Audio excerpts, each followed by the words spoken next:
as the owner of Totem Live Accounting, the Web3 accounting software, the big talking point nowadays is proof of solvency on the internet. So, with the power of Web3 accounting, how can Totem Live Accounting uh, bring that trust back to the centralized exchanges that definitely need it nowadays, ever since the whole FTX collapse? Yeah, I think the FTX has been a big wake-up call to the industry in general. That it's not just that we need proof of reserves, but we do need proof of solvency, because as somebody pointed out, I think earlier on, that if you have 20 million in reserves, but you have 40 million in liabilities, then you're not really solvent. So, ultimately, what what we're talking about is asking exchanges to be more open about their accounting in general, and that's pretty much the starting point for Totem accounting. Is that we're looking at how much can we put, how much can we actually put on our ledgers that are open to the public? What can we do to allow people to inspect, but not necessarily um, to any level of detail, but just to inspect and be confident that what they're seeing is correct in terms of a balance sheet or an income statement. And this is, primarily what we've been working on. I don't think there'll be trust coming back to the I don't think there'll be trust coming back to the centralized exchanges until they make some kind of effort to open up their balance sheet and income statement. That's really fundamental to where we are right now. Totem can bring that because it's been designed from the ground up to provide transparency in accounting, not just from an isolated single perspective, but from every participant in a business. So if we talk about a centralized exchange, you've got people who are sending funds to the centralized exchange. You want that to be included in your accounting immediately, and Totem provides that. If you're withdrawing amounts from an exchange, there's going to be obviously transactions that occur on chain, or perhaps even fiat withdrawal from the exchange. And you want that to be shown in your accounting immediately, and Totem can deliver that. So these are the kind of things that we expect centralized exchanges to be doing in future if we're going to have trust in them. Yeah, I definitely agree with you. And I mean, how come they're having such an issue proving the reserves? How come, like, let's say Binance, how come they don't really like to talk about that kind of thing? I mean, I think a lot of people are still waiting on hearing their audit, which I don't think has happened. Do you guys, is that maybe just correct me if I'm wrong, but is that something that they just kind of try to keep under, No, I, under the hood? I think it's fundamentally to do with how accounting is performed today. So accounting is always performed retrospectively. It's carried out after the event. So collecting that information, although there might be sort of on-chain transactions and internal transactions within their trading engine, the accounting for that is always done afterwards.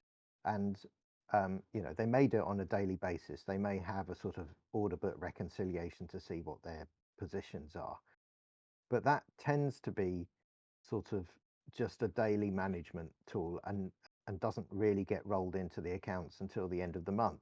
So providing a full status as to where you are at any one time is really difficult for traditional accounting systems. So I think that fundamentally that's the problem with centralized exchanges. If they do accounting and they plan to close their books at the end of the month, of course they're going to be spending the 4 weeks of the month gathering the information and then checking it in the last week of the month and then publishing it at the end of the month.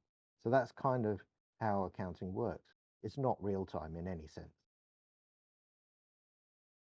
Seems like a real dinosaur way of doing things, especially in today's day and age. And with Totem Live Accounting, uh, you know, for people to see what Totem Live Accounting can do, and if exchanges start using it, would help bring trust back into, the centralized exchange environment for users to be, you know, trust that their money is being looked after and that there's a one-to-one reserve as well.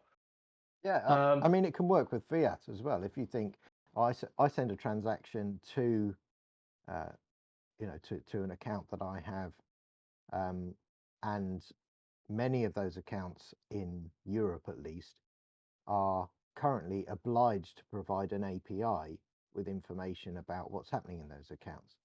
So there's one particular provider that I have that allows me to build a small application and just at least interrogate the transactions that happen, um, actually in my account. So banking has come a long way, from that perspective. I'm not based in the States, so I can't really speak for the States. I'm sure there are some banks that are quite technologically advanced in that respect. Um, and it doesn't seem sort of too difficult, if you like, to be able to extract that information from your bank account when you receive funds, fiat funds, from traders who are placing, money into your exchange. And once that money has been received, in real time, post it to an accounting system. That's also, something that I would expect those exchanges to be doing. And many of them must do this already because, of course, in order to credit your account to provide, you know, um, an indication of what your balance is, they already have to do that.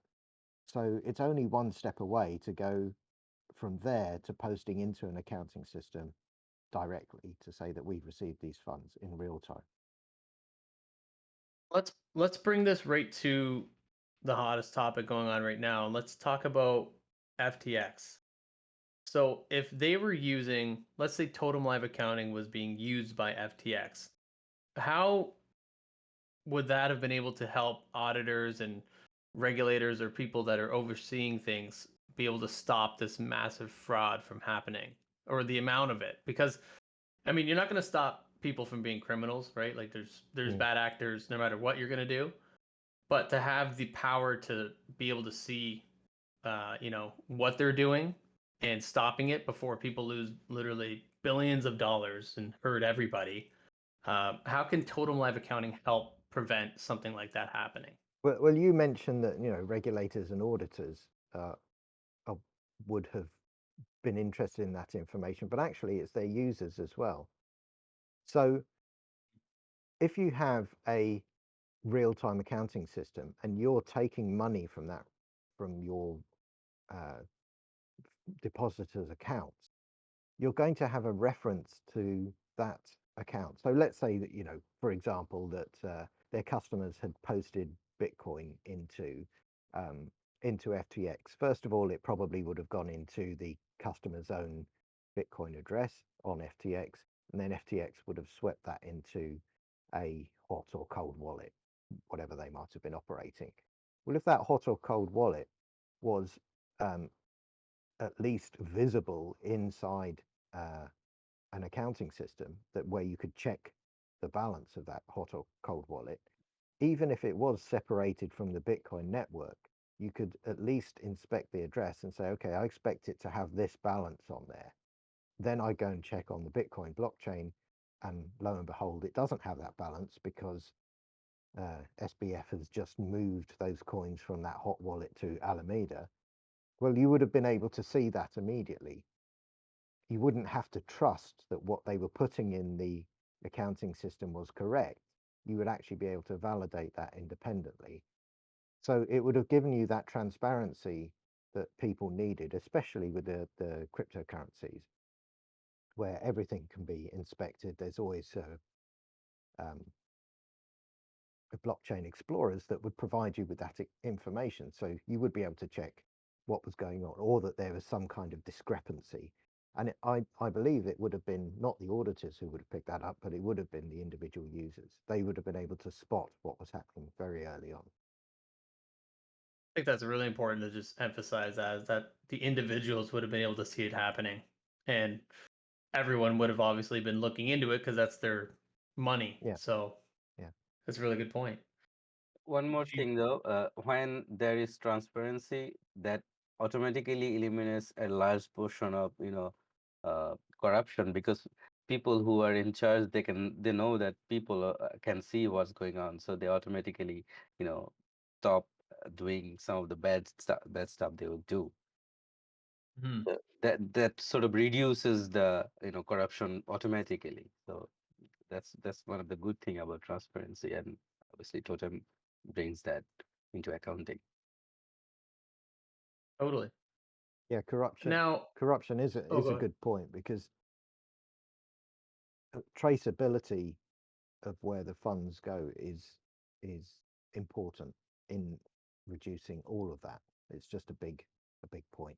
Yeah, and you know, it seems confusing for, let's say people are seeing this on the news and they see the FTX collapse on the news and they see that there's another company involved and they probably think, well, like, they're moving this around. They got a separate token FTT and they're like, how are they able to like pull this off? And this corruption seems like it's, you know, throughout the whole company when you think of how many things are involved with a system that is almost filtering it for the user to see where their money is. Seems like the best way to prevent something like that from happening instead of trusting a third party like an auditor, and then you find out the auditor one day is not doing their job because they're paid off for somebody to let things go. So yeah, you just got to trust, like you said, I've heard you say before, code is law, so Yeah, just trust the code.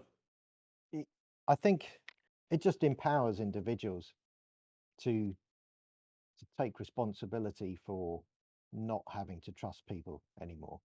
Fundamentally, We've gotten to that point. yeah, yeah, It's to that point. Yeah, we need to trust the code is law, yeah, like you said. Because we were talking about one of the questions you asked was, about the subject of trust.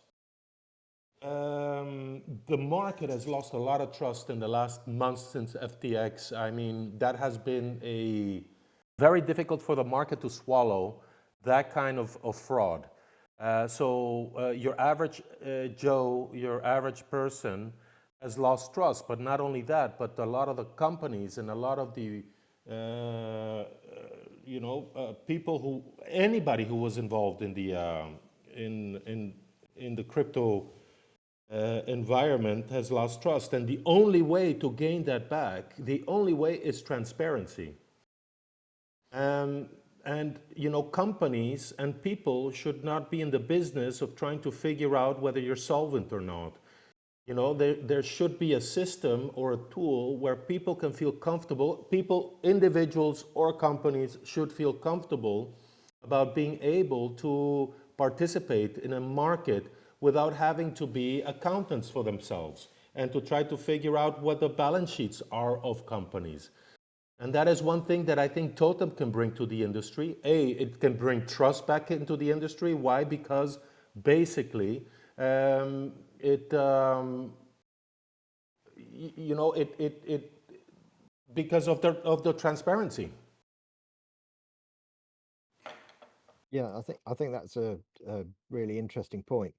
Yeah, it's you're right. The contagion is not just FTX. It's just not contained to FTX. The entire crypto space now is facing questions about how we bring transparency in general to everything that we do.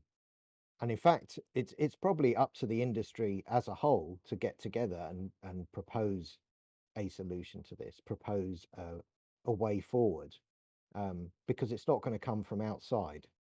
If it is coming from outside, it's going to come from regulations that are not friendly towards crypto projects. If- So Absolutely. So we don't necessarily want regulators to come and try to control what the market, the industry.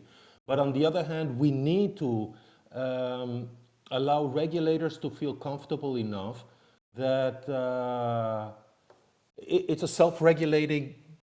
It's a possibility if you think about it, using a system or a tool like Totem.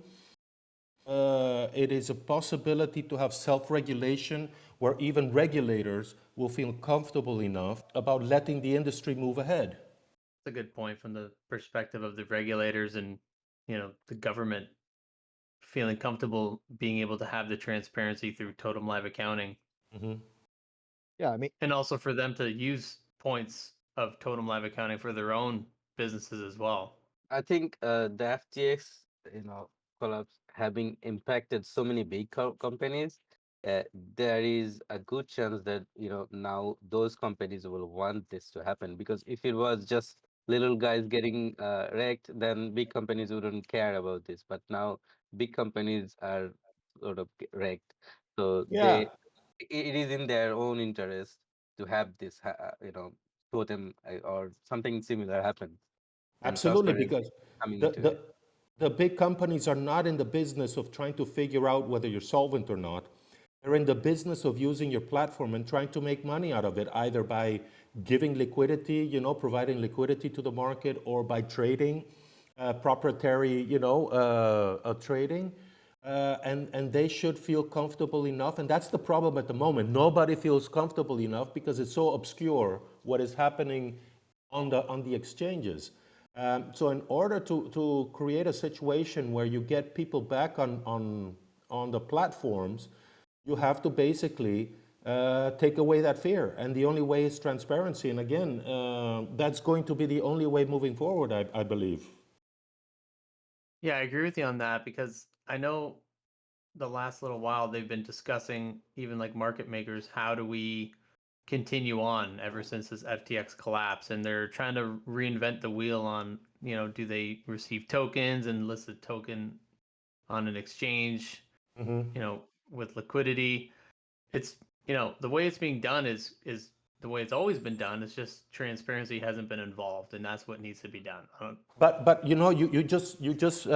touched a very interesting point there, because for young projects, and we can go into Totem because it's we, for example, we want exposure to the market. In order to do that, one of the ways to do that is basically to go and be listed on exchanges. So that's a topic in itself, and I think Chris can touch a little bit more there. But in any case, I mean, even for a project like us, who are willing to be open and discuss with the exchanges as to, okay, how can we participate possibly on your platform? Then there are certain rules and conditions, and they won't. But how do we know? Even if you're talking about collateral, even if you're talking about our coins as collateral for a possibility of being listed, how do we know that they are solvent? yeah. So If what Arun is referring to there is that new projects that want to be listed on exchanges, that the process apparently is that exchanges ask those projects to put up quite significant amounts of money. It's sort of anywhere between $100,000 to $500,000, and perhaps maybe that's the way the industry works. Sort of new projects themselves have to find funding in order to pay those kind of dues, if you like, to these centralized exchanges. This is not true of decentralized exchanges, of course. But what these sums are used for is questionable. So a new project might sort of say, well, why do you need $500,000 from us? Because we've done all the work, we've produced this thing, and you're supposed to be an exchange that has liquidity anyway. So what are we using? What is the money going to? Is it going to shore up your position because you're actually insolvent and you don't really care about our project, or whether we're driving something innovative and disruptive within our industry? You're just looking to grab money from us as quickly as possible, and you don't really care about the underlying technology. And that's and it's possible that that is not the case. Yeah. But as long as you are not, as long as there's no proof of solvency, then you don't know that is not the case. Yes, that's right. And it's very difficult then for those projects to turn around to the exchanges and say, well, tell you what, you give us proof of solvency that we can validate, and we might be okay to give you that money. That's Exactly, because that's probably how it if should it's work. And if it's industry standard, it is as it is. You know, I mean, it is what it is. And it's a concern for projects who have users who maybe have a significant amount of these coins. If you're saying, okay, we're going to be listed on this exchange, and you know that your users are going to be putting their coins on that exchange, if that exchange is insolvent, you don't know what's going to happen next, because after they've sent their coins to that exchange, where is it going to go? Is it going to go off the exchange? Is it going to be traded? You know, is it going to be given to third parties that we don't know about that might have relationships with the exchanges? Is it going to be lent out? No, nobody really knows. And this is, you know, we can look at every aspect of this, but it does come down at the moment to trust. So there's no current way that exchanges are using that allows new users or existing users to trust in what it is that they're doing. And what we're saying is that there is a solution to this. We can have transparency at the level of the accounting. You just need to make it an industry standard, make it an industry practice, and then your users will come back to you. They'll say, okay, we've got this full transparency on the Totem accounting software. We can trust it. And that can go across the board. We can have this in you know, Binance, we could have it in Kucoin or Gates or Kraken or Coinbase. If they're all using the same standard, everybody knows that they can trust these exchanges. And that's really what we want to have going forward. These exchanges definitely need to come and chat with Totem Live Accounting. And how quick do you think we'd be able to get an exchange ready to go with transparency hooked up with Totem Live Accounting? Well, I mean, that's how long is a piece of string. It depends what the conversation is, because this is so new, even in the accounting space, that if we were to talk to an auditor or you know, a big four accounting firm, they would not really understand what it is that we've created here. They understand a basic, you know, well, I say a basic accounting system.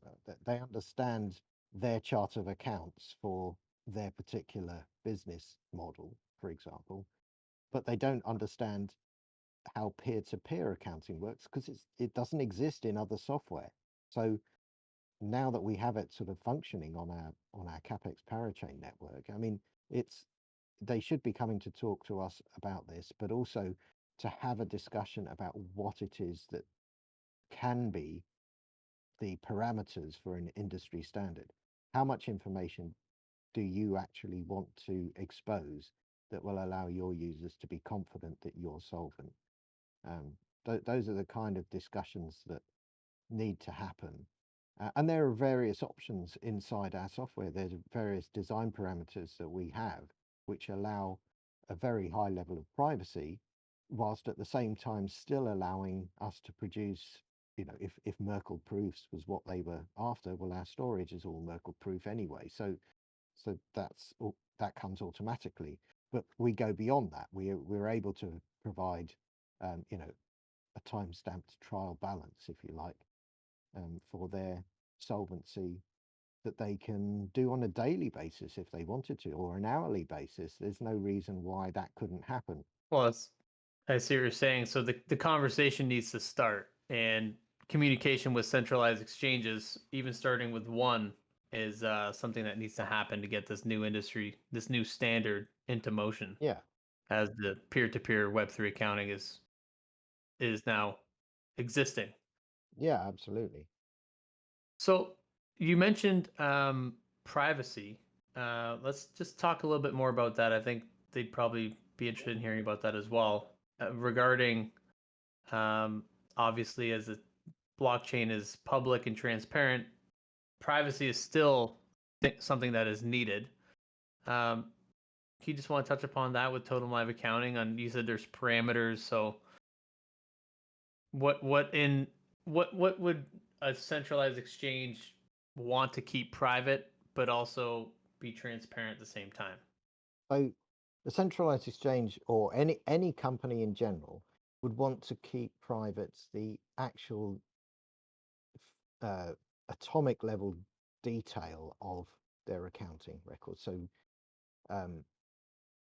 in a traditional accounting system, what tends to happen is you will have everything piling into one centralized accounting software. So one centralized ledger would contain everything, including the atomic detail. So traditional accountants would automatically think that Totem accounting is doing exactly that, which it isn't actually. It's doing something different.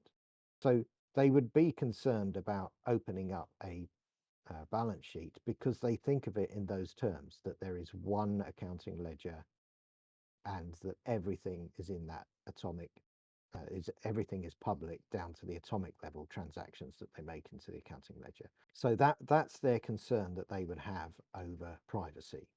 If we give them a public blockchain, it's just going to look like a traditional accounting system. We'll have one address and everything is in that address, and then everybody would be able to see the atomic level of details. They'll be able to see who we're transacting with outside of our exchange and what our position is. On the other hand, so kind of the way in which businesses deal with this is that with their once a month publications of their financial statements, they provide an aggregated view of the information. So they're happy to share an aggregated view once a month because an aggregated view doesn't give the nitty-gritty of the individual transactions. So I think from a starting point, you would have to say, okay, if there's anything that provides an aggregated view and that separates that from the nitty-gritty details of our accounting, then that would be acceptable because that's what we do once a month anyway. And in fact, the way Totem works is that the individual details of the accounting postings take place on individual addresses. So the only way to provide an aggregated view of the accounting is to select the addresses that you know are relevant to your accounting and aggregate the data together. And that's simply a case of you knowing what the addresses are and aggregating them together. And that provides you with a balance sheet and income statement that is viewable to you. You understand what the details are, but to any external party, they don't actually see that detail because they don't know which of the addresses are involved. In a very early, in a very early state of the system, you might say, okay, well, all the addresses more or less go up to make up that accounting statement. Therefore, I could probably sort of conclude that all of these addresses are what the exchange is doing. But as the system evolves and more addresses start to get used in the system, you end up with a situation where any combination, in fact, every combination of those addresses results in a valid balance sheet, but it isn't necessarily the balance sheet for an enterprise, because if you have multiple enterprises and you have multiple businesses and you have multiple individuals creating transactions with addresses, new addresses each time in Totem accounting, it becomes computationally impractical to reconstruct a full balance sheet from all of the addresses that are used in the system. And this therefore becomes the privacy mechanism that we have built in. It's quite a difficult concept to actually understand how this works. But if you can imagine that every single transaction for all companies everywhere has its own address, then you would have to know what all the addresses are in order to select them, to read the blockchain, to be able to identify what the balance sheet was for any given company. And that just becomes an impossibility with scale. So if we set this as an industry standard and we decide that exchanges publish only their aggregated view, they're not revealing the detail of the individual transactions. They're simply just revealing the aggregated view. And that's only because they know the addresses through which this information has passed. If I can Yeah. add something to that, the what drew me to Totem is the fact that this is a very detailed and technical explanation that Chris just gave. But what I've seen is that there is a technology here incredibly applicable to, it is applicable to our world and society today. There are so many possibilities. The problem is that it's very, very difficult at this moment to find a project that has a real life utility. There's a lot of projects that are dabbling and trying things out and everything, which is all okay. But Totem is a software that is applicable for everybody, for anyone and everybody at this stage. Yeah, that's a good point. Yeah. I was I suppose it's difficult Go to ahead. get into the privacy discussion without actually going into the details of it. And it's, again, it's quite hard to explain that because it has been built into the software from the outset. There are mechanisms that we have there that guard privacy for individual companies, but getting your head around that is complex and difficult to explain. There's no easy way to explain it without both understanding how accounting works, how accounting currently works in traditional systems, and how accounting works in Totem, how it's different and how that manages to protect your privacy in ways that can't be done with traditional software. I think one of the I think to easily explain how the more companies coming in, makes it more private is you can consider like a box, and in the box, each of the accounts we can consider them as like a numbered ball. If we have one or two companies, anyone knowing the actual summary data, the monthly data or quarterly data, they can take each of these balls and then make a combination and then find the end result. But the more companies comes in, the more numbered balls comes in, and it becomes increasingly harder to figure out the combination for each individual companies. Does it make That's a good sense? example. That's Yeah, absolutely that's a good perfect. Yeah. example. Yeah. Good example. We could probably Now, use that going forward. I mean, that's absolutely ideal. So Yeah. it becomes a kind of lottery thing, doesn't it? You can imagine those lottery spinners where the balls go in. The more balls you have, the more combinations there are, the more difficult it is to pick the winning number. So that's pretty much it, isn't it? Yeah. and then If and then try they're to like pick them all in order too. It's impossible. Yeah. So yeah, if the even medium to large companies comes in and they have like millions and millions of addresses, then it becomes increasingly harder and almost impossible. Yeah. I've been looking for a So metaphor for that for ages, and Tufix just pulled it out of the hat. Yeah. that's the coder. That's the coding the brain right there. Yeah. It's just so regarding now we talked about privacy. Let's talk about taxes. How can Totem Live Accounting make taxes become a simple thing at the end of the year for a individual, business, everybody? Yeah, so taxes are kind of a sensitive subject for most people. They're sensitive subject not just for people actually, but also for governments. Um, and their interest is that okay, we want people to pay taxes. We don't want people to dodge the taxes. We want to be fair about it.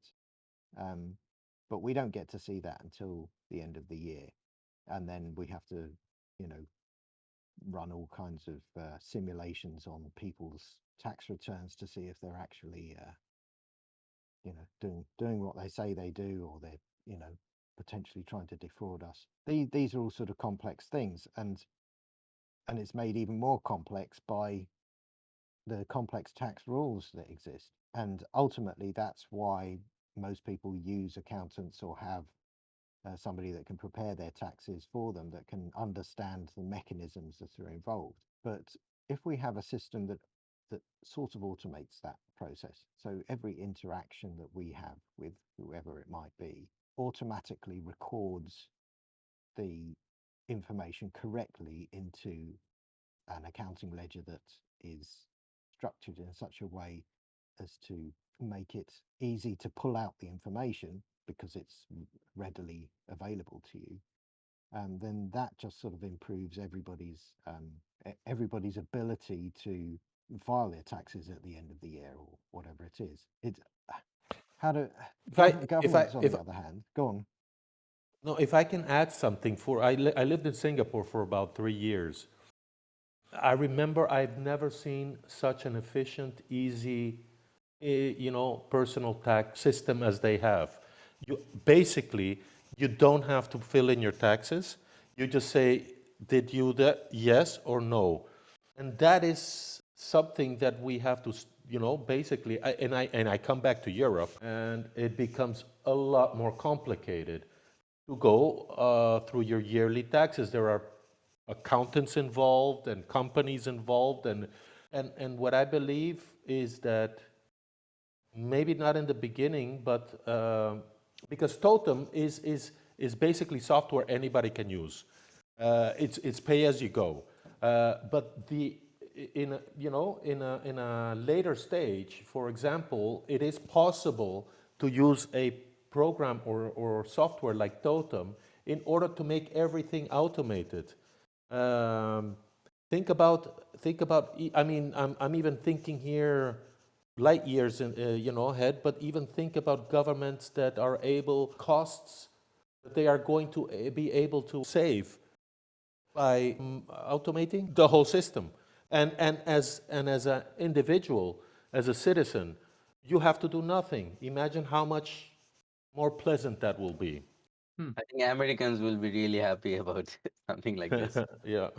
Because I think it's because of the monopoly. I think they have to use a third party company and lots of minimal filing and stuff. Yeah, if Yeah. if every interaction that you have is recorded in such a way that you can simply press a button at the end of the year and get all of those interactions out, maybe you still need to use an accountant, but if that's what you have as a starting point, that's already far better than it is today, where you have to go through all of your bank statements, you have to get information about your mortgage, your insurances, send all of that information off to your accountant, who then has to trawl through it and decide, you know, what needs to be declared, what doesn't need to be declared, what tax advantages there are. If all of that information is readily available at the push of a button, then that has to be orders of magnitude more easier. But actually, within the Totem software as it exists today, that would simply be a case of sharing a series of identities with your accountant, and your accountant would then be able to view it. So in fact, you don't even need to pass any information to your accountant. You just need to sort of say, hey, this is what I've done. These are the addresses. Um, do your work. In theory, you don't even need auditors anymore. Even for corporations, as a theoretically speaking. But the advantage of Totem is robust, secure, and cost efficient.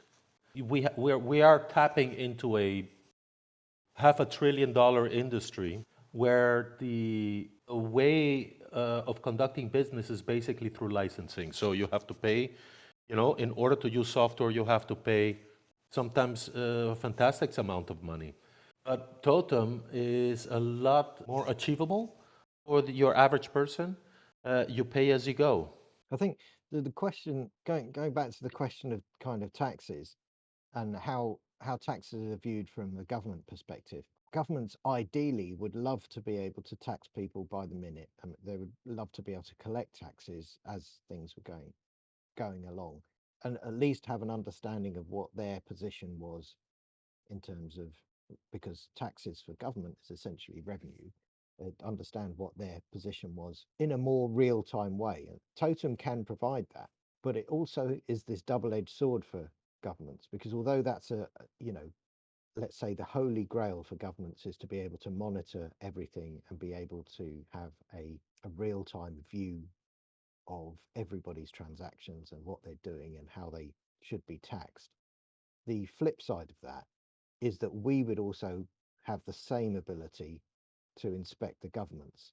Something desirable, the governments might want that, but on the other hand, they would be giving up their own secrecy. So this is kind of a very open question as to where that would likely go. And it's a long discussion, and probably for people, to speculate about whether governments would actually like something like this. It's Transparency. It's basically transparency. whether the government wants to be transparent or not. Yeah. Actually, a lot of people might get triggered by hearing that, everything getting recorded. But the thing is, China has already implemented the social credit system, and it's happening. No matter what you do, it's going to happen.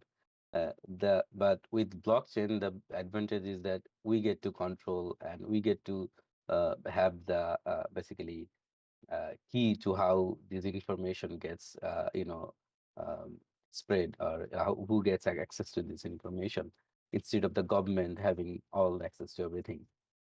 That's a good point you bring that up, because that's pretty much what a CBDC is going to be, right? Is Yeah. that they can see everything you're doing. They can even program your money that, you can't spend it here, you can't do this after this time. They get way too much control and see everything that you're doing. But you'd rather have a Web3 blockchain powered company that is filtering everything, like Totem Live Accounting. So that's a good point you bring that up. It's absolutely right. I mean, there's two ways of going forward with CBDCs. Is either the central bank control it or we control it. But if ultimately the central bank are demanding that we have transparency over our transactions, and they're putting in place laws that insist that we must be transparent over our transactions, we can say, okay, well, we've got this system, it is giving transparency, and we know that we're compliant with the laws because it's fully transparent. But by the way, it's also giving us transparency over you, and we would prefer to use a system where we had transparency over what you were doing and be able to. I mean, it comes back to this point about corruption, doesn't it, Tufik, which you mentioned earlier on, Yeah. which is, we want to eliminate corruption. We're potentially prepared to give away our transparency, but not at the cost of not eliminating corruption. We're prepared to give it away if we're able to eliminate corruption at the same time. Yeah, I think in an ideal scenario, it can sort of create a checks and balance on both sides. The government, if government is also using something like a Totem as a decentralized accounting for their all entry books, and the people are also using, so both sides are transparent, then it creates a that's balance, checks and balance system where nobody can actually do corruption in the ideal case scenario, of course. But we're talking now about governments and taxes, but it applies also to any corporation, any company. People, you would not have an Enron case anymore. It would not be able to happen. So, again, going back to what I was saying before, as investors, as individuals, as companies who invest in markets, and I'm not only talking about the cryptocurrency and the blockchain industry, but in general, as an investor, would you not feel more comfortable, either as an individual or as a company, when you don't have to worry about the solvency of a company? You're It's transparency in the end of the day. Yeah, you're definitely going to feel more confident. Yeah. Yeah. I mean, there's this kind of battle, isn't there, between privacy and transparency. They both Yeah, but if you're honest, why not be transparent? Yeah, that's You in know? fact that's something that people say, isn't it? Uh, when governments put forward the idea that nothing should be encrypted, if you've got nothing to hide, then you shouldn't have to worry about it. That's the kind of argument that they put forward. Now, from a personal perspective, it should be the other way round. It should be no, by default, everything should be for me private, unless you ask for it. But I should be able to see you. So Government, yeah, yeah, so should be able to see you. that's right. Organization. The Yeah. governments ultimately serve the people, so everything that Mhm. they do should be transparent, and everything that we do should be private. But at the moment, the situation is the inverse of that. Everything that we do is transparent to them, but everything they do is private, and that shouldn't be the case. It absolutely shouldn't be the case.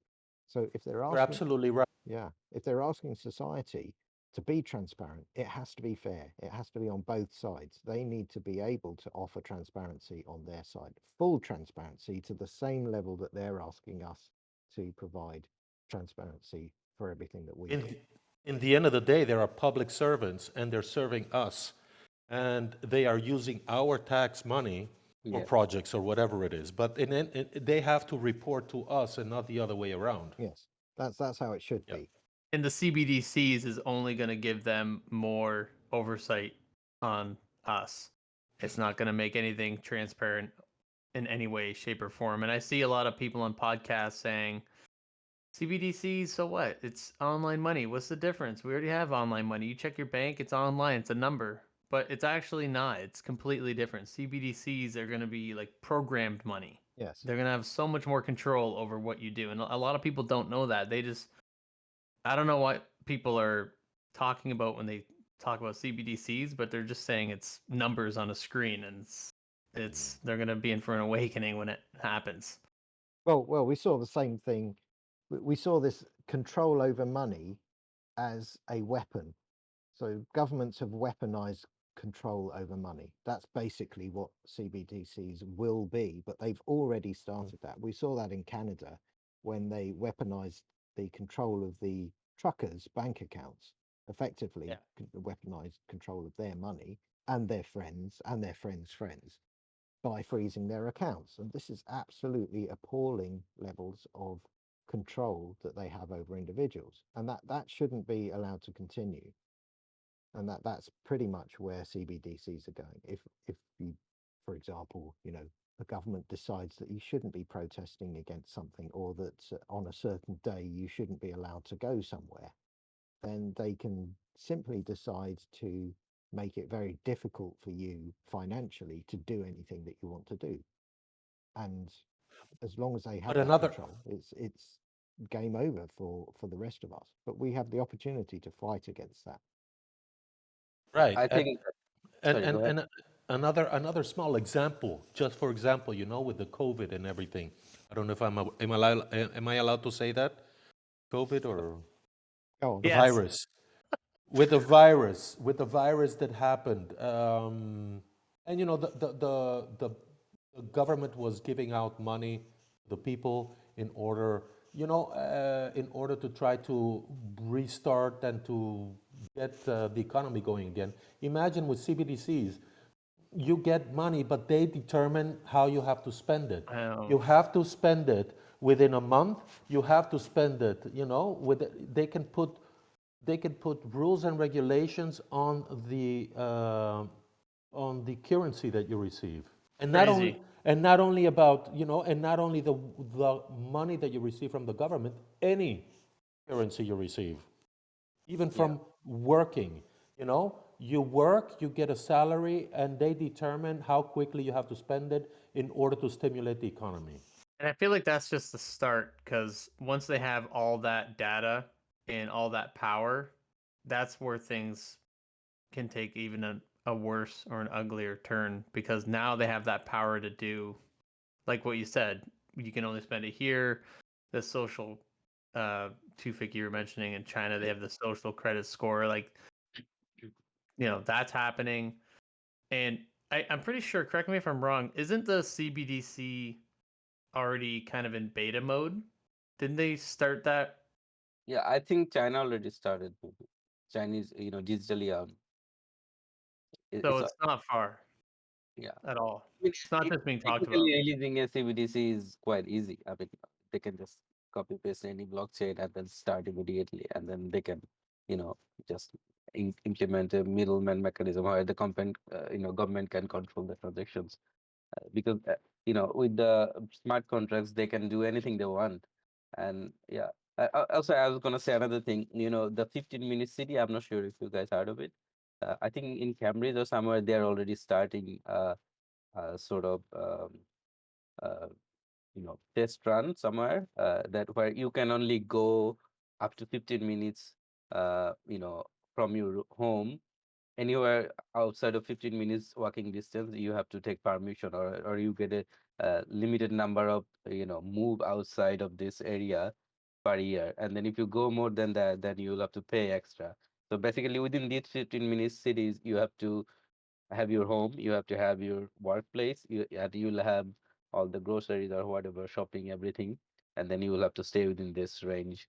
I think this is one of the ideas that I think WEF is pushing. I think I'm not sure to basically they are trying to label this as a climate, improvement process, but yeah, this is basically ultimate control. I think it goes over whatever the China has done already, because if you are limited to 15-minute distance from your home, like some people even go for a jogging, like 1 hour jogging, they will have to take permission every day.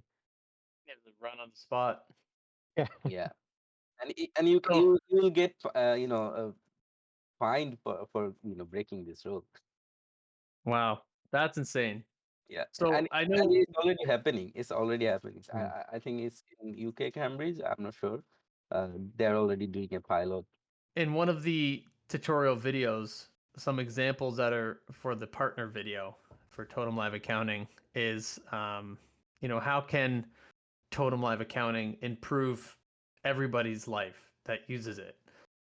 And a lot of people Mhm. do a lot of buying and selling. A lot of people do freelancing, side jobs, and Totem Live Accounting can definitely assist them in having the Web3 accounting and properly separate their personal finance and their business finance, their side hustles. And one of the examples was even buying and selling off, Facebook Marketplace or Kijiji. Um, a lot of times, people will, show up to, let's say, your house and they want to buy a, let's say, a table or a chair from you, and nobody carries cash anymore. So they show up to your house and they say, "Yeah, all right, I'm here to buy it," and they don't have cash on them. So they, "Oh, okay, well, can I take? I'll just send you an e-transfer. Can I have your email, please?" And the exchange of personal emails is just another entry for some hacker or some bad actor to cause you harm. So using Facebook Marketplace, Kijiji, all of the people asking for an e-transfer, getting your personal email, they can do a ton of stuff with that. Mm. And I think even on that aspect alone, that's just one tiny example of how Totem can help people's lives, because everyone uses that app, the Facebook Marketplace, Kijiji, any other selling apps. It can improve so many people's lives already just using that to sell stuff by protecting your identity, Yeah. not Mhm. using your personal email. I should explain that a little bit better. Your identity is just a protection identity that is actually protecting your personal finance and just Mhm. exposing you to just an interaction with a stranger to make a sale, and that's where the interaction ends, and don't have any access to your personal finance or anything else, business, side hustles, anything that you have going on. And you Just wanted to clarify yeah, that. that's Yeah, absolutely correct. You can use throwaway identities as well that you maybe Mhm. only use once just for that one transaction, and then Yeah, it's gone. You don't need to look at it again. because so much can happen, and like I know somebody that um, during COVID, somebody tried to buy an item off them. They e-transferred them $10. They never showed up for the item. They just wanted the email. They paid $10, got the email, Mm. and then a year later, we found out from the CRA that they stole $8,000 of COVID relief funds using their email address. And it was Wow. something to do with like tangerine.com, only required an email. And they were able to take $8,000 just because of an email address. Mm. So, like, Totem Live Accounting can improve so many people's lives on just a small change in how you deal with people. I mean, it's one thing Mhm. to be, you don't know who the person is, a stranger, you don't know them. It's not a friend or family. So sometimes people just want your email because they're doing something with it. Yeah.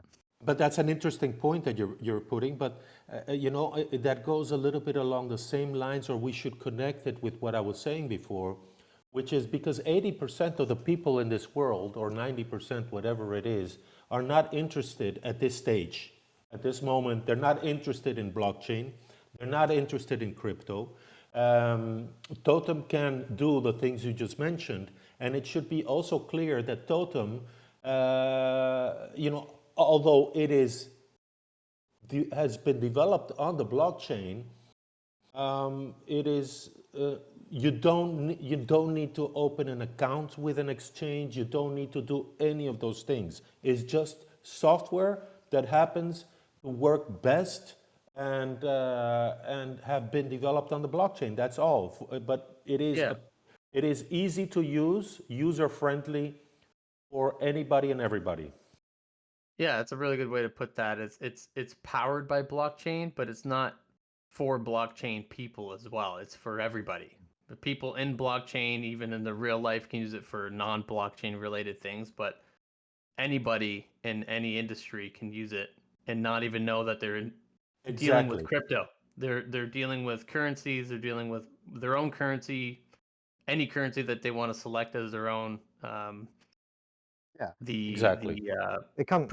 What is that called? The relative currency, right? Yeah. They wanted to select their own currency. They won't even know that they're using a crypto blockchain powered software. Voila. Fundamentally, it is software. That's and that blockchain is part of the technology stack, but it's not only blockchain. I think anyone who used our, dApp, the Totem.live, they can see that already, that how easy it is to use and not having to worry about underlying blockchain related stuff. Uh, It it makes it whole lot easier for regular people to get introduced with the blockchain related technologies. And even for freelancers too, are doing work, um, and want to have guaranteed that the money is in escrow, that they're going to get paid, right? Yes. I don't know if a lot of apps have that, but Totem Live Accounting has that option where it's like you said, proof of solvency. The money is there, and the work can be done, and they're going to know that they're going to get paid. Yeah. No, so we already had the task module which basically dealt with the freelancing space where someone can hire someone else, and then um, the payment, the amount can gets locked in escrow, and then when the job is done, and then both parties happy, and then funds gets released automatically. So we expanded on that, and then we started building basically a prototype of a marketplace where anybody can, like a Fiverr or Upwork, you can publish a job post, or basically you want to buy anything or you want to buy service, you can post it, and then and other people can apply, and then you can basically do the same steps that you do on Fiverr or Upwork as a freelancer. But in this case, all your funds are secured because they are locked in escrow, and then um, once the job is done, you automatically get paid. And on top of that, all your accounting is automatically done without having to even thinking about it. So the balance sheet for each account is already there, and by doing this job online, the accounting records are automatically recorded, and the balance sheet gets populated automatically. Yeah, upload into the users their own profiles. Yeah. Yes. Yeah. Yeah. Yeah, see, there's just so many. We could go on and on about how Totem Live Accounting can assist individuals in all different types of fields, but it's definitely something that people need to check out. If you're a small business or just an individual, then we're talking sort of really dollar cents, even fractions of cents, in order to execute a transaction. Even, I mean, obviously within the current system that we have, where there'll be a market price for the token, then the actual dollar price of the token itself will fluctuate. But even at quite large valuations, then the cost is still significantly lower than existing accounting systems, and we've done some comparisons on that as well. But I guess for everyday people, generally just reading the information. So even if you've just shared an identity, one of your identities with a shop or retailer or whatever it might be, so that when we say sharing identities, going back to the point made earlier about the email, you're not actually sharing personal information about you. You're just simply sharing.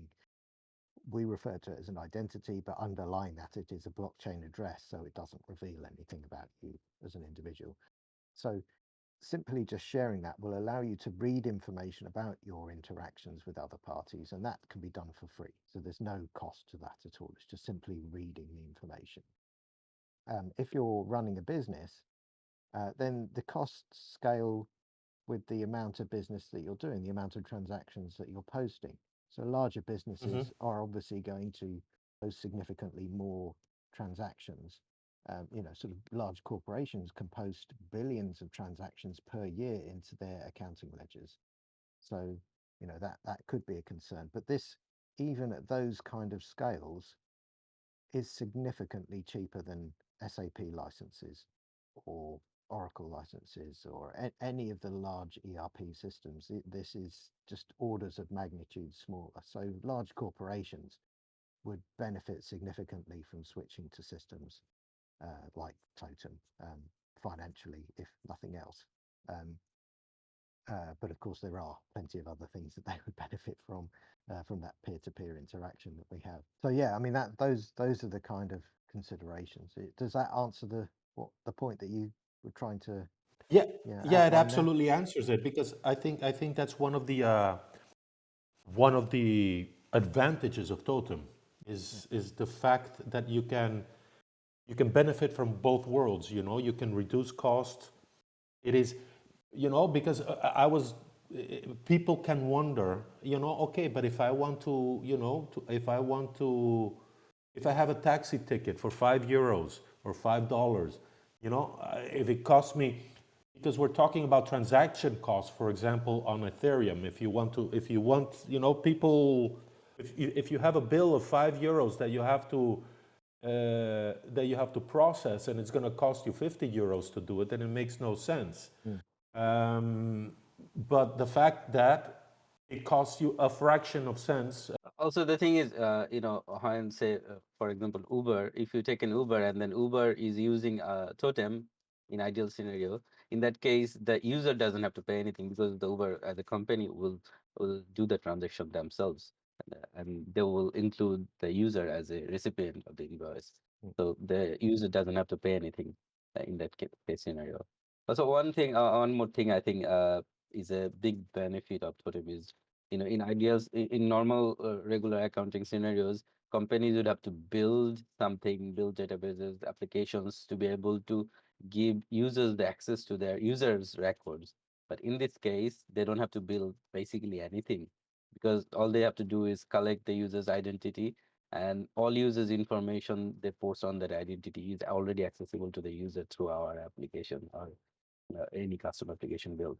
So the companies don't have to build anything to give the user access to the user's own records.